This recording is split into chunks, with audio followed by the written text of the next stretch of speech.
So I'm Sonja Nikkila, and I am here to tell you some stories about ellipses.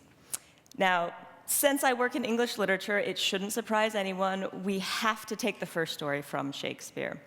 Some of you may have spotted that Hamlet's famous last words are in my title, but I actually want to take us to a different set of last words.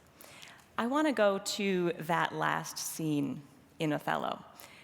I want to think about how Iago, the villain, has one more knife to twist, and he delivers those last lines like a curse. Demand me nothing. What you know, you know. From this time forth, I never will speak word. And so we ask ourselves, we ask this play, what's the reason? What's the explanation? Why did all of this jealousy and hatred and death have to happen? And Iago won't answer us. And so I see this scene play out in my classrooms. I see my students frustrated with these Iago texts. They pour their words into our brains and then refuse to give us a clear answer at the end. And I do understand the frustration. I understand the pressure to get the right answer so you can get the right grade, so you can graduate with the right marks. I also know the pressure of sitting next to Hermione, whose hand goes up before the question is even finished. But really, I understand the frustration because I've been there. I know what it feels like to just want the answer and be confronted with ... My own story of ellipses begins on a beach. I'm standing on a beach with Antoinette. But if I'm going to tell the story properly, I guess I need to introduce Antoinette. Once upon a time, two girls came to Harvard. One was from Los Angeles and one was from Detroit. They were both pretty poor and trying to figure out how to fit into this new world. They lived in the same dorm, they studied English, and they became friends. Then one day, they stood on the beach, writing in the sand. That's me. I am working on Prospero's lines from The Tempest because Shakespeare. We are such stuff as dreams are made on, and our little life is rounded with a sleep. I thought I was so clever. This was perfect. The waves would wash the words away like dreams. It was awful. It was a terrible choice. It's way too long to write on the beach. I wasn't even halfway done with Prospero, and I look over, and Antoinette is on her patch of beach, and she's written 3 words. I am a. I am a what? No, she says, that's the whole thing. Huh? It's from Ulysses, she says, when Bloom writes I am a on the beach, and he can't finish it. Now, she had gotten a head start on modernist writers. I knew about Ulysses the way you know about Mount Everest, but I hadn't read it myself. And I was confused. Oh, okay, but Bloom is a what? You're a what?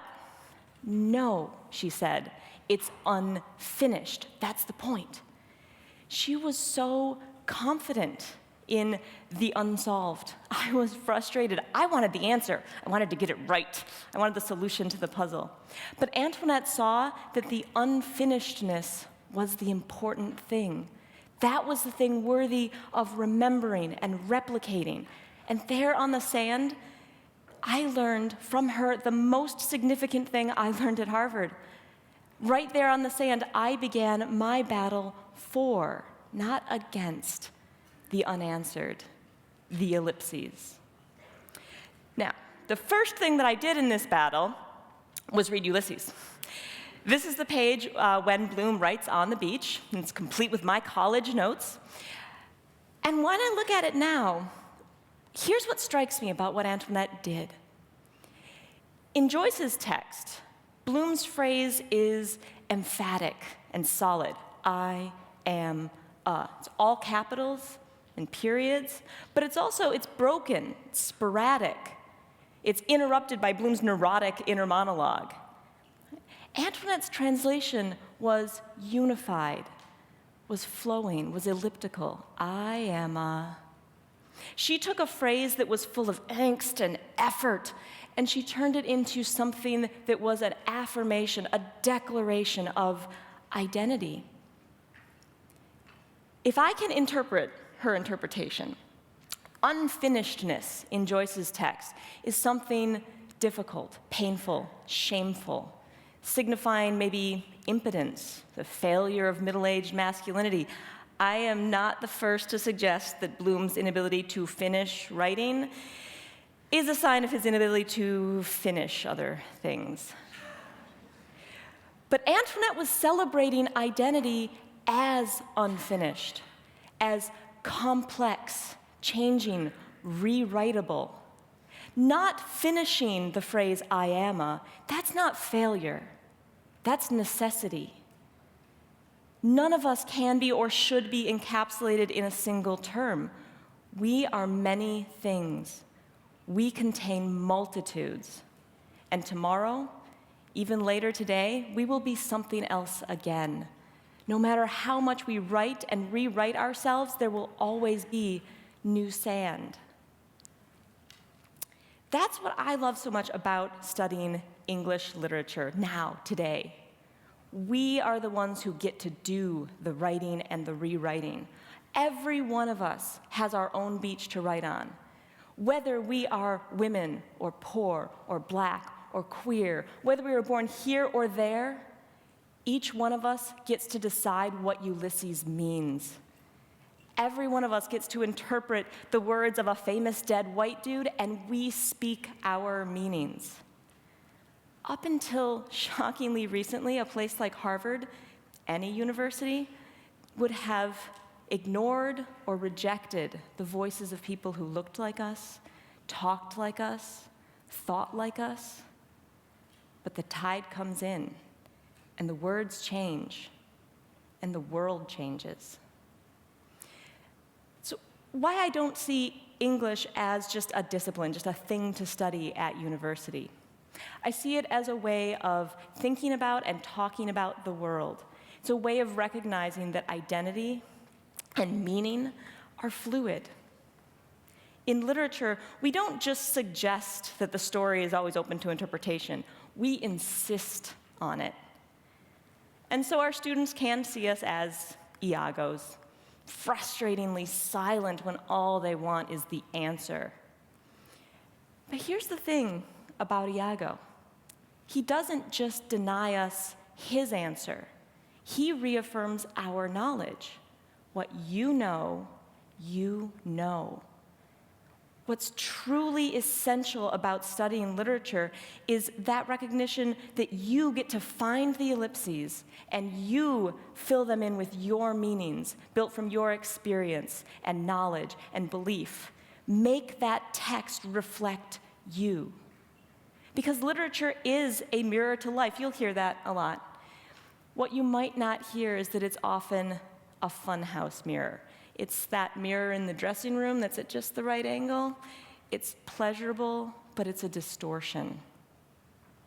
For instance, NPR pop culture critic Linda Holmes, she talks about the words ever after as being kind of nonsense. Who has ever been happy ever after?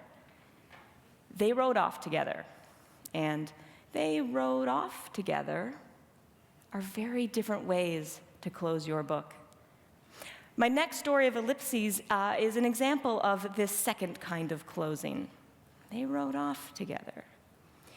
This is the movie Children of Men, which is Alfonso Cuarón's adaptation of P.D. James's novel. This is a dim, grim apocalypse. Mankind is facing extinction because no babies have been born for decades. There's a guy named Theo, and he is fighting across this wasteland, trying to get the last pregnant woman, Key, to safety. And at the end of the film, they are aboard a rowboat heading for a ship on the horizon. We watch Theo die with his last gaze on Key and her newborn child. And then we cut to black. Words, children of men, appear. And we hear the sound of kids shrieking with laughter. They rode off together. But what do we make of this ending? Is this a hopeful rebirth?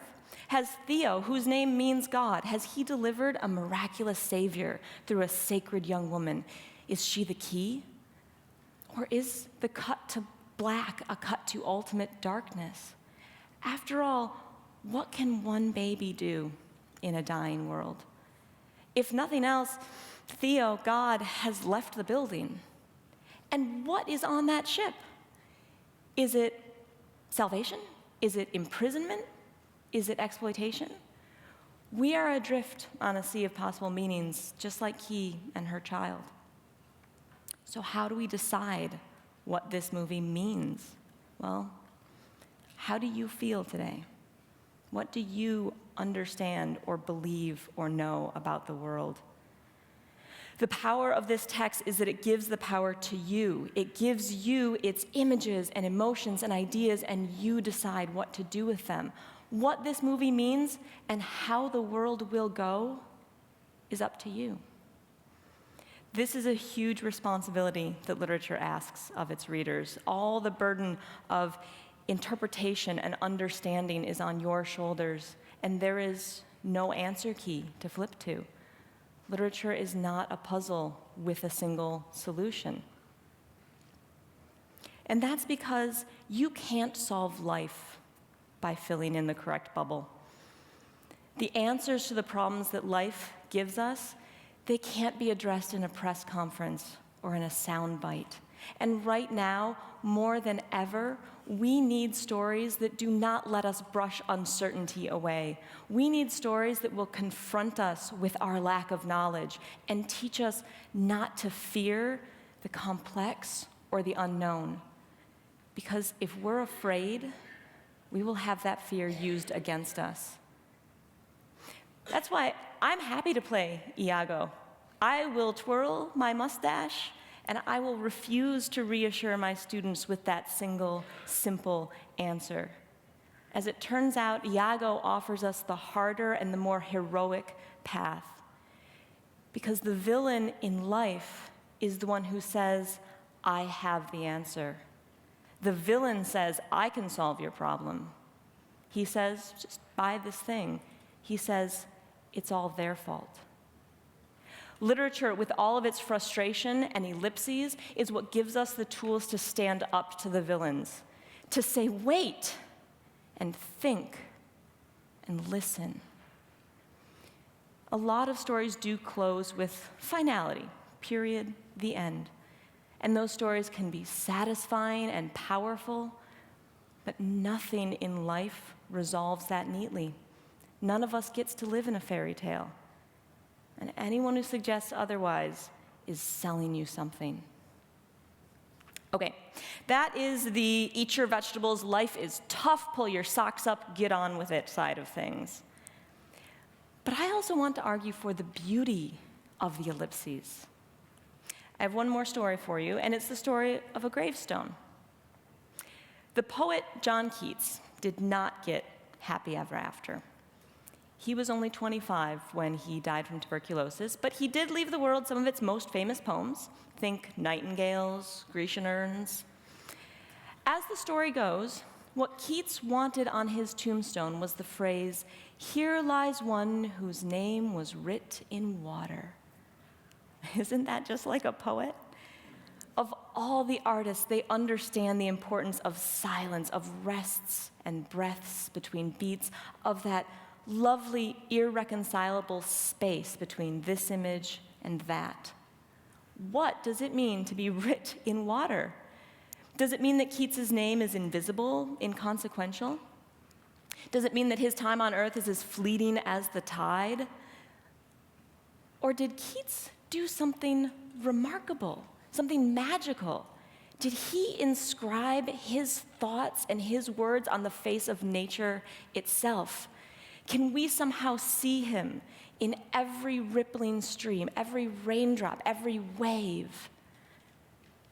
What happened is that Keats gave this beautiful, strange phrase to his friend, Joseph Severn. And Severn was me on the beach once upon a time. He could not deal with the unsolved. He erected this tombstone.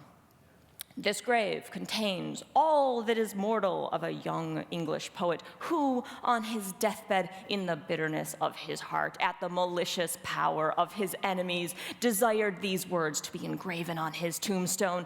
Here lies one whose name was written in water. Severn thought he had the answer to Keats's mysterious phrase. He read it as bitterness, as despair, sadness at a life cut short. And I'm fine with Severn's interpretation. He was Keats's friend. He was right there as he was dying. I'm not fine with the fact that he carved it into stone. I prefer the beauty of words writ in water or scrawled in the sand at low tide. Words that are always moving and changing, slipping away and coming back to us in unexpected, amazing ways. Once upon a time, two girls stood on the beach, and they wrote the words of some dead guys in the sand. And they talked to each other, and they listened to each other. And today, one of them is teaching Joyce and Shakespeare, and the other is a playwright.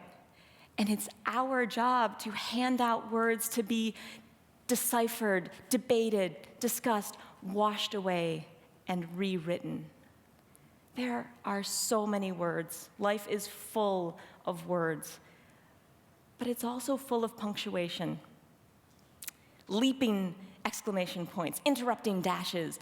Song lyrics are stuck in your head with quotation marks curled around them.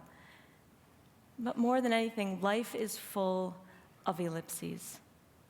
Moments of emptiness and openness, indications of silence, of words and voices that have been cut out, repressed, omitted. What's truly empowering is to recognize those spaces and to think about what words haven't been spoken, what voices haven't been heard, what knowledge do we still have to discover. To celebrate the ellipses is to celebrate that need to think and to listen to each other, but also to ourselves. So what is your story of ellipses? What will it be? I have a suggestion for you, for everyone, whether you read literature or not. The next time that you find yourself on the beach, or in the fresh snow, or in front of a foggy mirror, anywhere that is momentary, ephemeral, write, I am a, and leave it unfinished. Think about that ellipses, dot, dot, dot, and think about all of the things that you are today, all of the words that you could use in that space.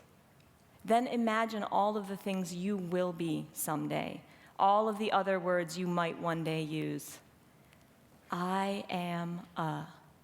It's a powerful phrase, and the most powerful thing is its ending, which isn't an ending and doesn't need to be an ending, because the waves will come in, the snow will melt, and we'll begin again tomorrow, and we'll begin differently. As Antoinette taught me, it is not about filling in the ellipses. It's about living in the ellipses. Thank you.